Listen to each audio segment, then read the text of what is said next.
Welcome to my class, students. It's class 8, English Lit 1, Honeydew, Chapter 1, Session 5, and the lesson that we are doing is the best Christmas present in the world.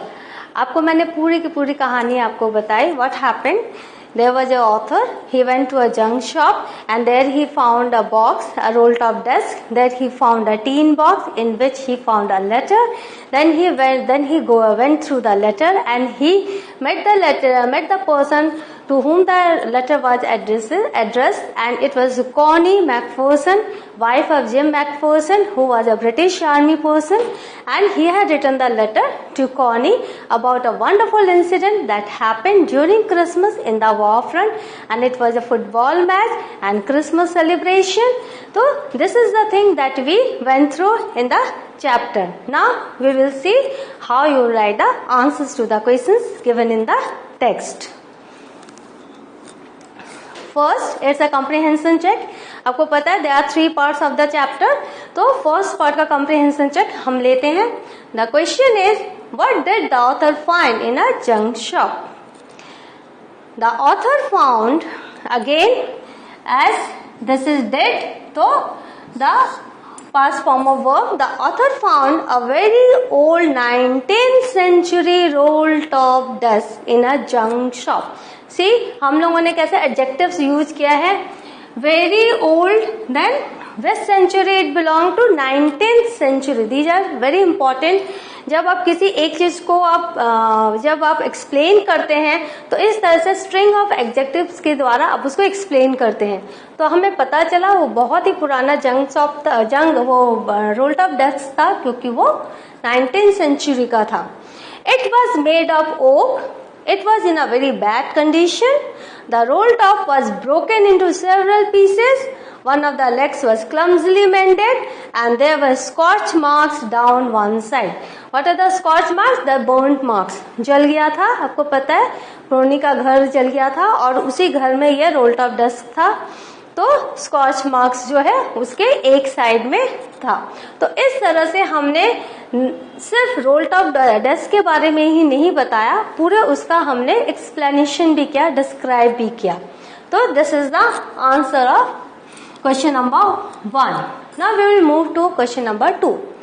What did he find in a secret drawer? Who do you think had put it in there?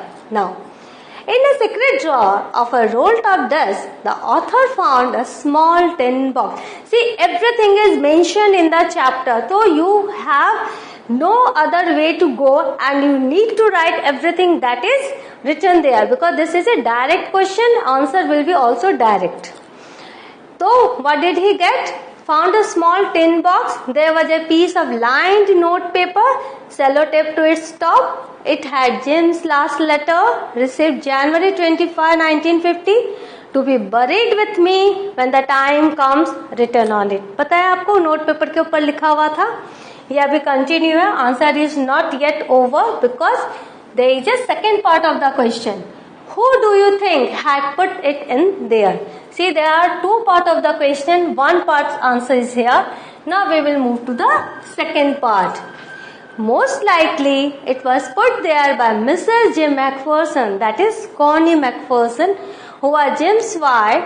Her name and address were on the envelope inside the box.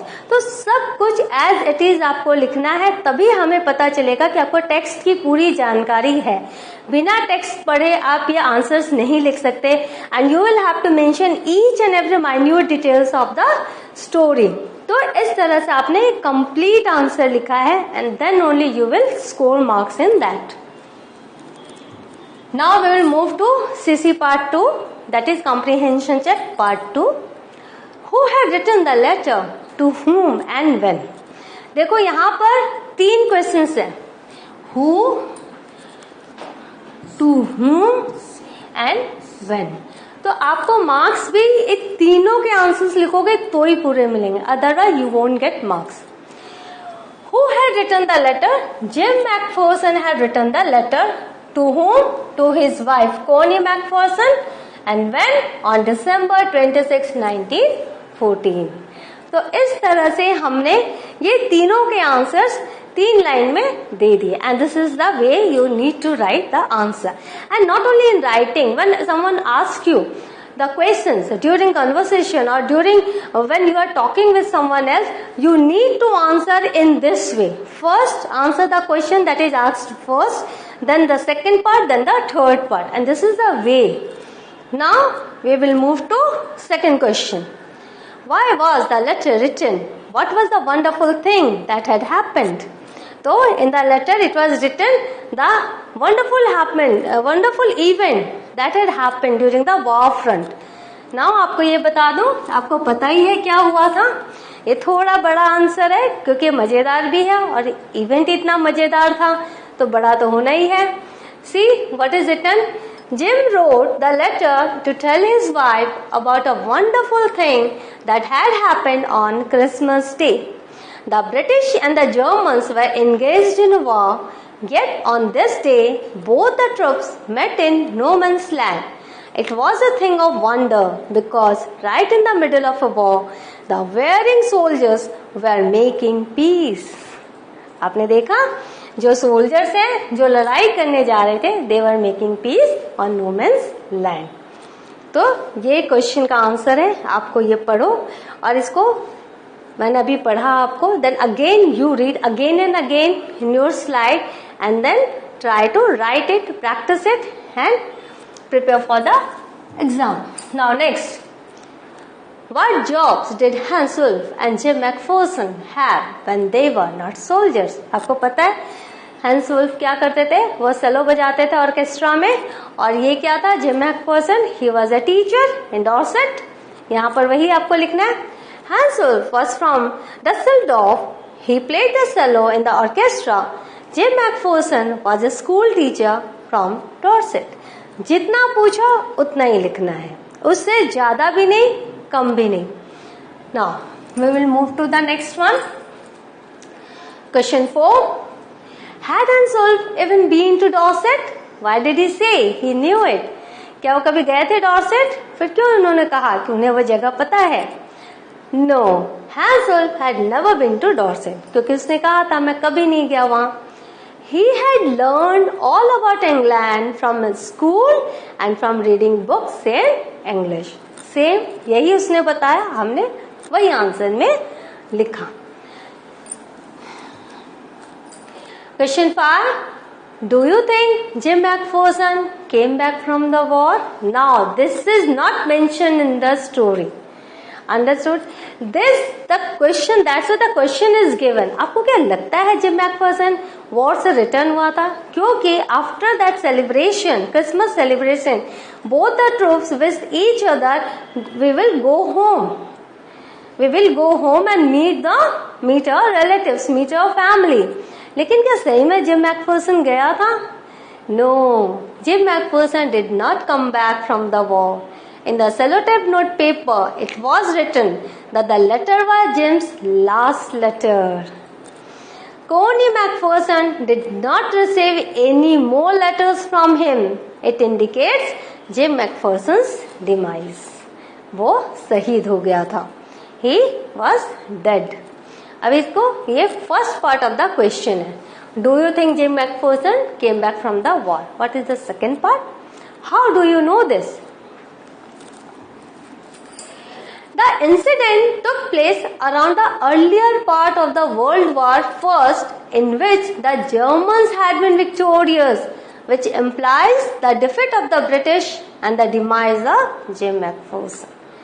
क्योंकि जब वो incident हुआ था वो world war 1 में हुआ था और उसमें जर्मन्स जीते थे, तो इसका मतलब है, और जिम घर लौटा ही नहीं था, इसका मतलब ही है कि जिम जो है वो ही वॉज डेड. अब हम पार्ट 3 में जाएंगे, comprehension CC part 3.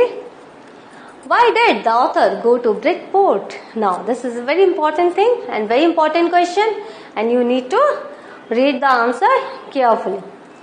The author went to Bridgeport because that was the address where Mrs. McPherson lived. कैसे उसको पता चला? क्योंकि वो एनवेलप के ऊपर यही एड्रेस लिखा हुआ था. The address on the letter read Mrs. Jim McPherson, 12 Cooper Beaches, Bridgeport and Dorset.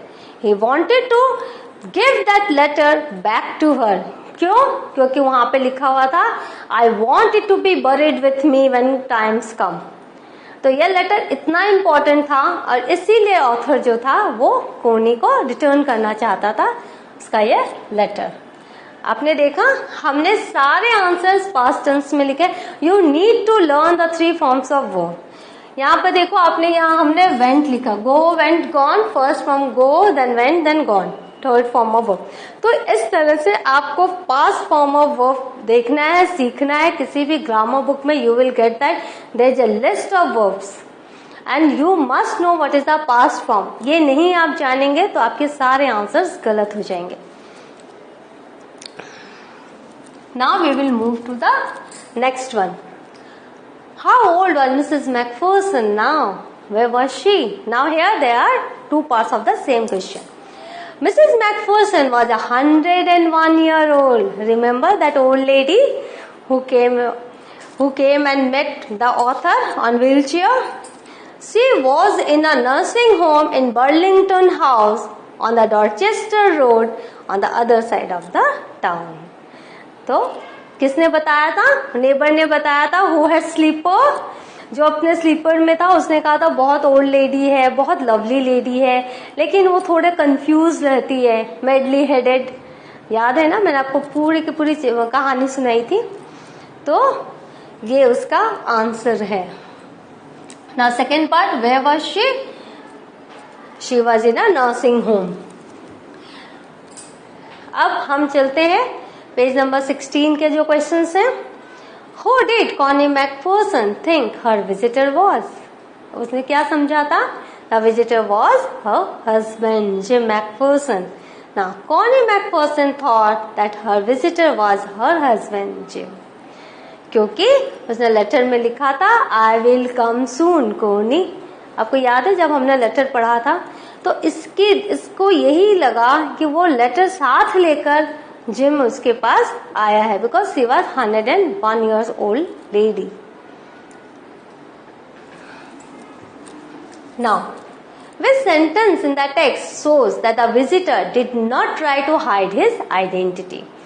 अब ये जो विजिटर है, जो ऑथर है, वो जब विजिट करने गया था उसने अपनी आइडेंटिटी को, अपनी पहचान को छुपाया नहीं था, हाइड नहीं किया था। उसने सब कुछ उसको बताया था उस लेडी को।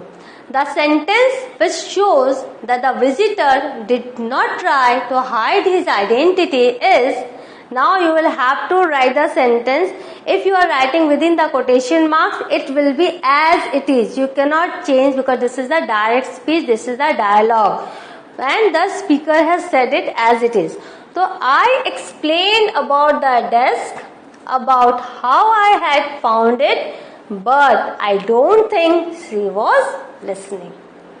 तो उस विजिटर ने, उस ऑथर ने, उसने अपनी आइडेंटिटी नहीं छुपाई थी, लेकिन उसने ही उसको मिसअंडरस्टूड किया था और उसने उसको समझा था कि वो उसका हस्बैंड है। तो इस तरह से हमने जितने भी है कॉम्प्रिहेंशन चेक के क्वेश्चंस वो हमने अभी किए। तो यहाँ पर आपने देखा कि हर पार्ट के साथ उससे जुड़ा हुआ क्वेश्चंस है और उसके आंसर्स उसी पार्ट में है। That means if you read the part 1, part 2 and part 3 carefully, only then you will be able to answer the questions correctly. और आपको ये मैं बता दूं, जो लिटरेचर में है, what is written there, it is not your thought. You are not suppose to write your thought, because nowhere the question is related to your thought. They are not asking आप क्या सोचते हो, what do you think. तो when there is no question like that, you are suppose to write the facts or only the truths or only the matter that is given in the chapter.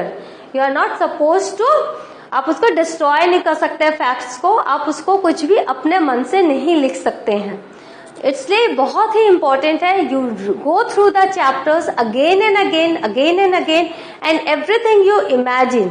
जब आप imagine करोगे तो वो सब कुछ आपको हमेशा के लिए आपके दिमाग में एकदम छप सा जाएगा and you will be able to answer the questions very easily and very fast. तो इस तरह से हमने देखा ये जितने भी क्वेश्चंस हैं उनके आंसर्स हैं। In the next class we will do answer with the text. तो यहाँ पर एक ब्रेक टाइम आ गया है. In the next class what will we do, the next questions, few more questions are there working with the text, और हम उसके क्वेश्चन आंसर्स लेंगे. और ये जो सीसी कॉम्प्रिहेंशन चेक है, ये आंसर्स, क्वेश्चन आंसर्स अभी मैं इस ओवर हो गया है. Then we will move to the next class. तो आगे के लिए आप रिवीजन करो, इसको देखो, आंसर्स को लिख कर देखो. Till then bye and thank you.